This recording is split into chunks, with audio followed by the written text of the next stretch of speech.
Welcome everyone, it's Shari Carroll for SimonsStamp.com, and I have a mixed media project that I've made rather personally that I've put inside a Doodlebug shadow box frame.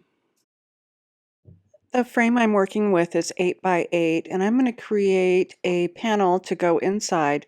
So I'm cutting the Simon Says Stamp chipboard for my main piece, and it will have a white border around the outside to complete the 8 by 8. And I'm using my Tim Holtz rotary cutter since it cuts through the thicker pieces really well. I'll be using some Tim Holtz stamps for this project, and these are the painted numbers and a nice bouquet from the Forgotten Garden. And then also I want to put a hand just pointing at the 65. And finally a butterfly from the watercolor set. Once I have my arrangement, I like to snap a quick picture for reference. To prepare my chipboard, I'm going to coat it with gesso, and this is the Dina Wakley white gesso. And using a large brush, I'm going to grab a pretty good amount, and I'll start to paint over this chipboard, and I'm going to cover it completely. While my gesso panel is drying, I'm going to start my stamping. I have the 6 and the 5 set in my MISTI, and I'm using my anti-static powder tool from Simon Says Stamp to add some powder to the paper, and then I'll be inking these up with the Simon Says Stamp clear ink. Once my numbers are stamped, I can sprinkle these with Salvaged Patina glaze from Tim Holtz, and I'm just going to pour this over the entire piece and then tap off the excess. And then I can heat set this with my heat tool. And next I'll be using the Simon Says Stamp paint by number coordinating dies, and I have clipped out the 6 and the 5. To hold these in place while die cutting, I'm using the Simon Says Stamp low tack tape. For my other images, I'll be using some black ink and I'll be embossing these. So I've used my powder tool on my paper first, and then I'll start inking these up with VersaFine Clair ink, and this is the Nocturne. It's a really nice deep black. And I'll use the Simon Says Stamp Detail Clear embossing powder for these, and I'll just pour this over the entire piece so that I make sure that I can seal in all of that ink. And then I'll use my heat tool again to complete the embossing. And finally, I'll use the coordinating dies with my low tack tape, and I'll run these through my die cut machine. Now that my panel is dry, I have the Tim Holtz Entomology collage paper, and this is just perfect to use since it's 6 inches tall and it will fit my background perfectly. So I'm deciding where to lay this on my background, and once I have that configuration done, I can just use my scissors to clip this down. To adhere this in place, I'm using Collage Medium with a brush, and I'm going to brush this all over the background, right over that gesso. So again, I'm grabbing a really good amount, and I'm going to cover this piece completely. Now I can lay my collage paper right over the top, and I'm making sure that I have the top and bottom lined up so everything sits square, and I can press this down in place. Once I have my paper placed, I can turn this over and use my scissors to cut off the excess. To make sure that I have a really good seal, I'll run my brayer over the top just to make sure the glue is in all those corners and everything is flat. I'm back with my gesso once again, and I'm just adding some in some of these really dark areas.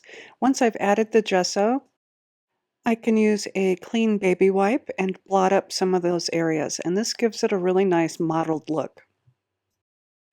I've allowed my gesso to dry, and the next thing I'm going to be adding is the crackle paste, and this is opaque. And then I'll spread this onto my panel randomly using a palette knife. I want to make sure that I have some heavy areas for bigger cracks and thinner areas for smaller cracks. I've allowed my crackle paste to dry, and I've chosen 4 colors of ink. So I have walnut stain, forest moss, ground espresso, and peacock feathers, and I'll be adding these to the background. I'm going to start off with some peacock feathers, and to apply this I'm using the Simon Says Stamp blending brush since it's really soft and it won't peel away my cracks. So I'm going to randomly add this onto my piece, And then I can go into some areas with the forest moss, fill in some areas with the walnut stain, and then going in with the ground espresso to fill around some of those outside edges. And now I can go back over with my peacock feathers and forest moss, and when I go over those brown areas, it does mute out the blues and the greens, and it gives me that nice mid-tone that I really love.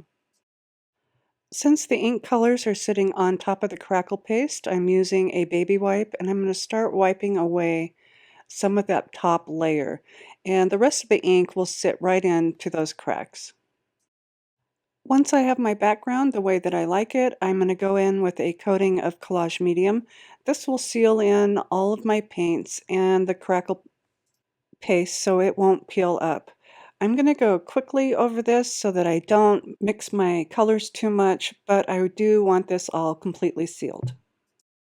I've allowed this to dry, and now I'm ready to start doing some collaging. So I have the Tim Holtz frame tag, and I've cut some paper, and what I ended up doing is shifting it up and cutting it again so that I had a shorter tag to fit onto this project.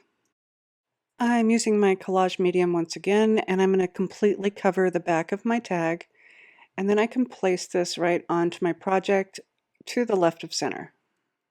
To make sure I have a good seal, I'm going to cover this with another coating of the collage medium, just what's left on my brush. And to make sure I have that lined up, I'm using my 12-inch T-square before that collage medium dries, just in case I need to make any adjustments. I've die cut these leaves, and this is the Simon Says Stamp Lovely Leaves, and I've used some leaf green cardstock. So I'm just going to set this on top of that tag, and again go in with some collage medium and add a good amount on top of that tag. And now I can place my leaves right onto my panel, and then I can cover these leaves with the rest of the collage medium that's left on my brush. I've used a few Copic markers to color in my flowers and also my butterfly with really simple coloring, but I want to bend my butterfly up a little bit so that the wings sit up from my project. So I'm adding a little bit of the collage medium just to that center fold, and then I can place it right on top of those leaves. Next is my little stem of flowers, and I'm going to add my collage medium right to the back of this and set them right on top of those leaves. Once again, I'll use my collage medium and go over the top. I've cut up some 3D foam and I've added it to my numbers, and I'm just peeling away that adhesive backing. And once I have that peeled away, I can place this onto my project and do the same with my 6. And before I place these down, I want to make sure they're really well aligned. And once I'm happy with that, I can press them down. I've also added some foam tape to the back of my pointy finger, and I'm going to place that right over the little label that's on those flowers, and I love how that's touching onto the 6. Finally, I'm using one of the pieces from our Simon Says Stamp journaling strips, and since this is going to sit on top of the leaf, I've added a little bit of cardstock to the back of my sentiment strips so that it'll sit onto my project flat. And to put this down, I'm just going to use some Simon Says Stamp craft tacky glue since I can get a nice fine line, and then I can set this onto my project right above the 65. I cut an 8x8 piece of white cardstock and I glued my panel onto the center and then placed it into the frame. I really love how these colors turned out with all the texture and stamping. I have all my supplies listed in the description box below and a link to our blog post for more information about this project. And as always, thanks so much for watching. Hi there, I'm Heidi, Simon's mama and founder at simonsaysstamp.com. Thank you so much for watching our video. If you like what you just saw, be sure to press the thumbs up and subscribe to see more great content.